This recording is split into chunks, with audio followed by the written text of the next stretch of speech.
I'm here with Gareth Cowden, creator of Babatunde.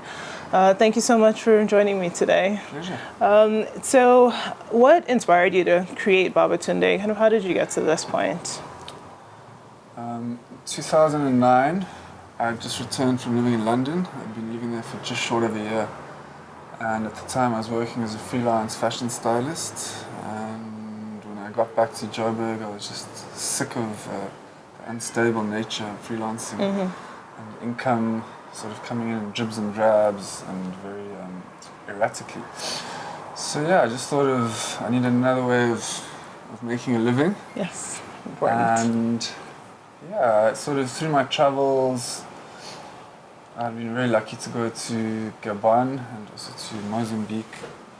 I'd seen that the way people wore their prints in these countries is very different to how they wore prints in South Africa. So people just wore it a lot more, so you'd see it everywhere and on a daily basis, whereas in South Africa you wouldn't really see it that often. You'd see it more for formal occasions, weddings or funerals.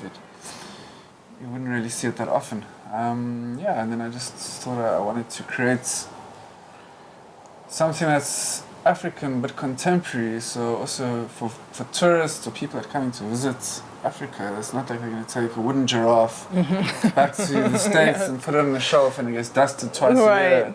I wanted something that could be used in everyday use, and that it's more a touch of Africa than going to a gala dinner and having to wear a full boo-boo. It's more having a touch, just having a bow tie or a cap or an umbrella. Yeah, nice. How did you come up with the name Babatunde? Kind of what's the meaning behind that?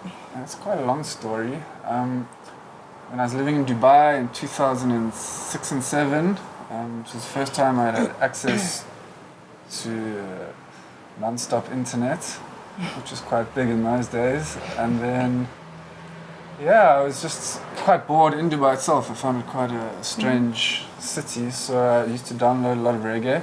I'm a big reggae fan. And in reggae you got the different rhythms. And the rhythms are usually English names like Unfinished Business rhythm, or Black Widow rhythm, or Guinness and Red Bull rhythm. But I stumbled across the Lalibela rhythm and the Babatunde rhythm.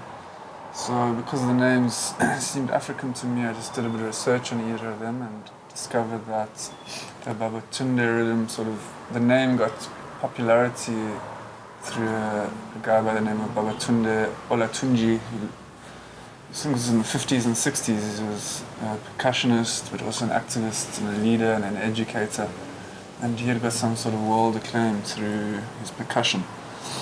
So I just also love the direct translation of the Yoruba name Babatunde, which is the father comes back. And for me, I feel that in Africa we need more fathers, whether you're leading a country, whether you're getting a young girl pregnant, we all have to take responsibility for ourselves. And respect starts from within. Yeah, absolutely. So I know I like to travel, and it seems like you've done a lot of travel, but I'm curious, if I were to go, where would I find your stuff? If I'm traveling, like what countries would I be able to find Babatunde? I'm quite lucky. So we're in standalone boutiques. I wouldn't say chain stores or group retailers. Standalone boutiques. We stocked in Tokyo, Stockholm, Copenhagen, Paris, London, Miami, Washington DC, Lagos, Ouagadougou, Libreville, Gabon, Port-Gentil, Kampala. We've been super lucky as well as South Africa, so we've been quite lucky with the attention we've received from abroad. Wonderful. Now speaking of attention, any celebrities that have worn Babatunde? Again, we've been quite lucky. We've had Solange. Oh wow. She wore one of our caps at Fashion Week. Okay. New York Fashion Week in 2012. Okay. And a performance in New York. Erykah Badu, Stevie Wonder. Oh, wow. Damon Albarn from the Gorillaz. Okay. Yeah, he actually wore one in the Jimmy Fallon show.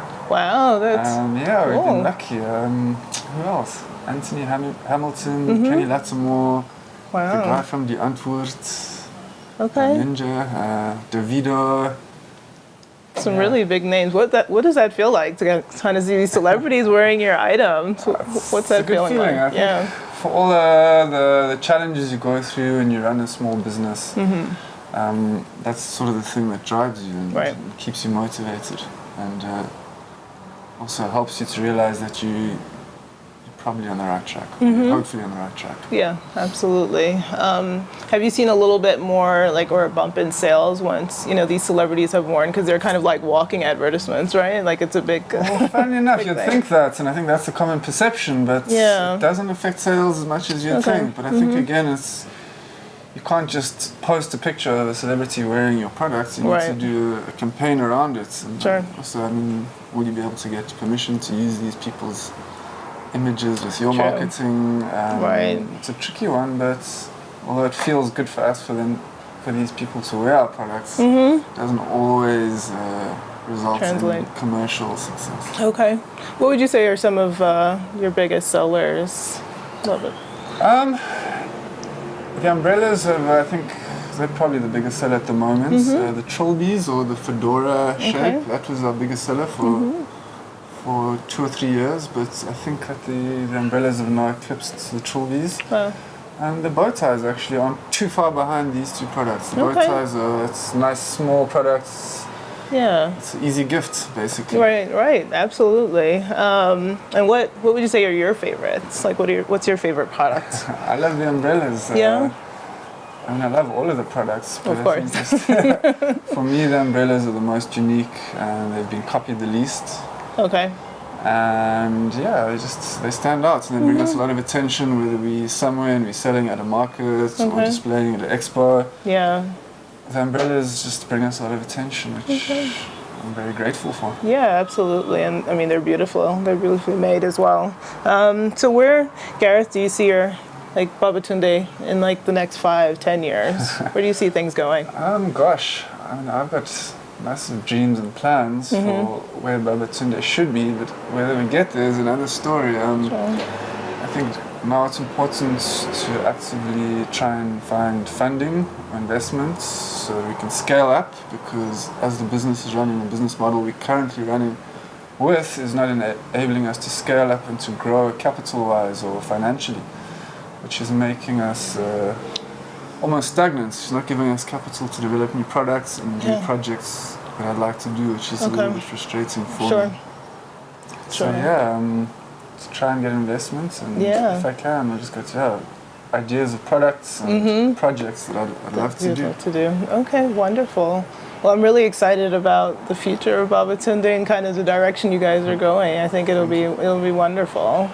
So thank you so much for taking the time out to talk to me today. Pleasure. Thanks to you, Roxanne. Yeah, Thanks for coming all this way. Okay, thank you.